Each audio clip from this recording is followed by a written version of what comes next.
Hello everyone, welcome back to my channel. आज का हमारा टॉपिक है deadlock prevention techniques in your transaction and concurrency control. ये हमारे ट्रांजैक्शन एंड कॉन्करेंसी कंट्रोल का लास्ट टॉपिक होने वाला है। तो आई होप आपको आरपीएससी प्रोग्रामर की जो हमारी ये प्लेलिस्ट है इसको पढ़ के अच्छा लग रहा होगा और आपको आपके सिलेबस भी धीरे धीरे कवर हो रहा है। और आई होप आप सबने टेलीग्राम का जो चैनल है उसको भी सब्सक्राइब कर लिया होगा, जहाँ पे हमारे जो भी हम पढ़ रहे हैं उससे रिगार्डिंग नोट्स और रिलेटेड जो भी स्टडी मटेरियल है वो शेयर होगा। तो आइए चालू करते हैं डेडलॉक प्रिवेंशन टेक्निक्स को। तो दीज डेडलॉक प्रिवेंशन टेक्निक में हम सबसे पहली कंडीशन तो हमारी क्या हो सकती है, अगर आप time stamp ordering protocols use कर लें तो वो ऑलरेडी डेडलॉक को प्रिवेंट कर देता है। ठीक है, इन लॉकिंग प्रोटोकॉल, जो आपके लॉकिंग प्रोटोकॉल्स हैं, अगर उसके अंदर आप यूज कर लो टाइम स्टैम्प ऑर्डरिंग को, दैट मीन्स जो two phase locking problem protocols था उसके अंदर जो हमारी डेडलॉक की प्रॉब्लम्स आ रही थी, अगर उसमें हम हमारे टाइम स्टैम्प ऑर्डरिंग प्रोटोकॉल को भी मर्ज कर ले तो हमारी डेडलॉक की सिचुएशन जो है प्रिवेंट हो सकती है। ठीक है, उसके अलावा और क्या चीजें हैं वो भी देखते हैं। जैसे ये डिपेंडेंसी ग्राफ है ना, इसमें देखिए ये ट्रांजेक्शन है T1 और T2। T1 पे आपने शेयर्ड लॉक दे रखा है और T2 पे आपने एक्सक्लूसिव लॉक दे रखा है। तो जो T2 है वो वेट करेगा T1 का अनलॉक होने के लिए। ये हमारी सिचुएशन हो जाती है। ठीक है, T2 जो है वेट करेगा T1 के लिए, क्योंकि T2 require the resources which is holded by T1। ये एक सिचुएशन है। अब देखिए इस पे हम और क्या प्रोटोकॉल लगा सकते हैं। ये सिचुएशन आती है तब भी हमारा डेडलॉक आ जाता है ना। तो इस सिचुएशन में हम क्या करेंगे, तो एक प्रोटोकॉल यहाँ पे यूज होता है आपका wait die protocol. Wait die protocol में क्या है, अगर Ti और Tj हैं दो ट्रांजेक्शन्स, ठीक है, किसी शेड्यूल में, और किस तरीके की है ये ट्रांजेक्शन की टाइम स्टैम्प वैल्यू जो Ti की है वो कम है टाइम स्टैम्प वैल्यू Tj से।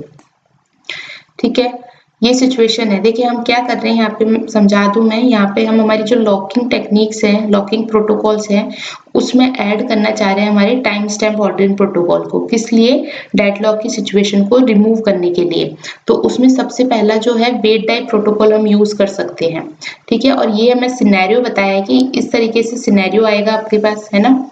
तो यहाँ पे आपके पास अगर आप टाइम स्टैम्प ऑर्डरिंग प्रोटोकॉल को मर्ज करोगे तो Ti और Tj की कुछ टाइम स्टैम्प वैल्यूज होंगी।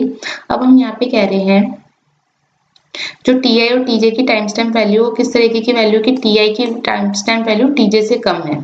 अब इस सिचुएशन में अगर Ti जो है उसको कोई रिसोर्स चाहिए जो कि Tj ने होल्ड कर रखे हैं, ठीक है, तो Ti is allowed to wait. Means अगर सिचुएशन ये है, means Ti required some resources which is held by Tj and Tj is younger than Ti, then Ti is allowed to wait. Okay, दूसरी सिचुएशन क्या है, if Tj is required the resources, मतलब Tj को अगर कोई resource चाहिए जो कि Ti ने होल्ड कर रखे हैं, तो हम क्या करेंगे, Tj को रोल बैक कर देंगे। ठीक है, इफ रिक्वायर्ड, अगर उसके बाद भी अगर Tj को बाद में भी इस चीज की रिक्वेस्ट है तो फिर हम क्या करेंगे, बाद में Tj को वापस से रीस्टार्ट करेंगे सेम टाइम स्टैम्प वैल्यू के साथ। ओके, तो वेट डाई प्रोटोकॉल में आप इसको ऐसे समझ सकते हो, यहाँ पे O लिख लो, ओल्ड ट्रांजेक्शन और यंगर ट्रांजेक्शन। अगर ओल्डर ट्रांजेक्शन कोई रिक्वेस्ट करेगा तो वेट कर सकता है, ठीक है, लेकिन अगर यंगर ट्रांजेक्शन कुछ रिक्वेस्ट कर रहा है जो कि रिसोर्सेज की जो कि ऑलरेडी होल्ड कर रखे किसी ओल्डर ट्रांजेक्शन ने, तो उसको हमें डाई करना होगा। Die means roll back. ठीक है, इसको इस तरीके से आप याद रख सकते हैं। वेट डाई प्रोटोकॉल का मतलब क्या हुआ, अगर कोई ओल्डर ट्रांजेक्शन रिक्वेस्ट कर रहा है रिसोर्सेज की जिनको यंगर ट्रांजेक्शन ने होल्ड कर रखा है, तो older transaction is allowed to wait, but if younger transaction is required the resources which is holded by older transaction, then younger transaction has to be rolled back, and if required then you can restart your this transaction with the same timestamp value. ठीक है, तो देखो deadlock कैसे हो सकता है, cycles, deadlock हमें पता चल जाता है, कैसे पता चलता है, अगर साइकिल होगा आपके डिपेंडेंसी ग्राफ में तो आपको डेडलॉक मिलेगा। तो यहाँ पे आप देखो जैसे T1 से T2, T2 से T3 एंड T3 से T1, तो ये साइकिल बन रहा है। इस केस में आपको क्या हो जाता है, आपके डेडलॉक की सिचुएशन आ जाती है ना। अब यहाँ देखो फर्स्ट है T1 से T2, T2 से T3 और T1 से T3। तो देखो यहाँ तो कोई साइकिल बन ही नहीं रहा, तो यहाँ तो कोई डेडलॉक की सिचुएशन नहीं आएगी। लेकिन सपोज साइकिल अगर होता, साइकिल का मतलब सपोज ये ऐसे होता कि अगर T3 भी रिक्वेस्ट करता T1 से, तो उस केस में हम यहाँ पे अगर वेट डाई प्रोटोकॉल लगाते तो उस केस में क्या हो जाता है, आपका T3 जो होता है वो रोल बैक हो जाता है, क्योंकि T3 यंगर ट्रांजेक्शन है और वो रिक्वेस्ट कर रहे हैं रिसोर्सेज की जिसको ओल्डर ट्रांजेक्शन ने होल्ड कर रखा है। ठीक है, तो उस केस में क्या हो जाएगा आपका डाई मीन्स आप जो यंगर ट्रांजेक्शन है उसको रोल बैक करा दोगे। ठीक है, रोल बैक होते आपका साइकिल भी रिमूव हो जाएगा और साइकिल रिमूव होते ही आपको क्या हो जाएगा, कोई डेडलॉक अकर नहीं होगा। ठीक है, ये आई होप ये समझ में आया होगा एग्जाम्पल। नेक्स्ट है, इसी में अगर आप देखें, सपोज T1 है, उसका 10 है transaction value, time stamp value, और T2 रिक्वेस्ट कर रहा है तो T2 रोल बैक हो जाएगा।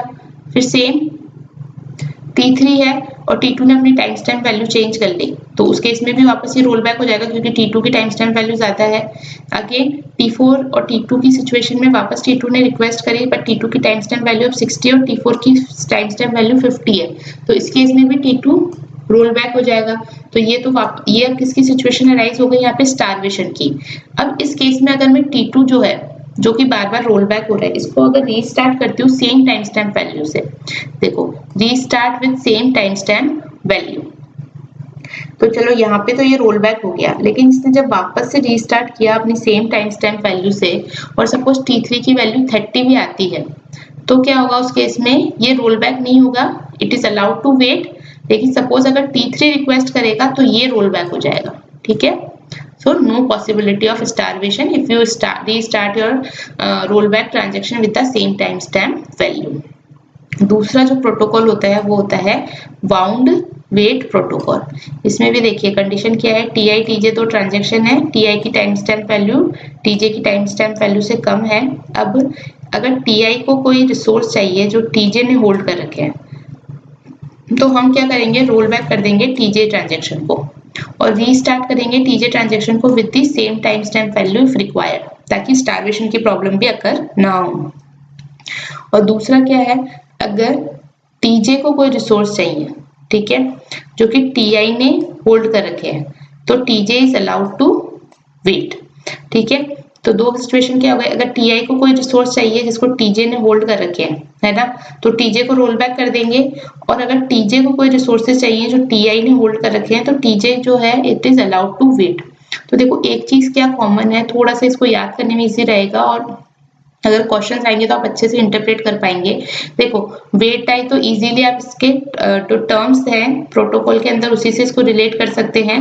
बाउंड वेट में क्या है, जो यहाँ पे देखो लास्ट में वेट आ रहा है, यानी कि जो आपका यंगर ट्रांजेक्शन है ना इट हैज टू वेट, लेकिन जो आपका ओल्डर ट्रांजेक्शन है वो वेट नहीं करेगा। अगर ओल्डर ट्रांजेक्शन को कोई रिसोर्स चाहिए जो यंगर ट्रांजेक्शन ने होल्ड कर रखे हैं, तो आपको यहाँ पे भी यंगर ट्रांजेक्शन को रोल बैक कराना होगा।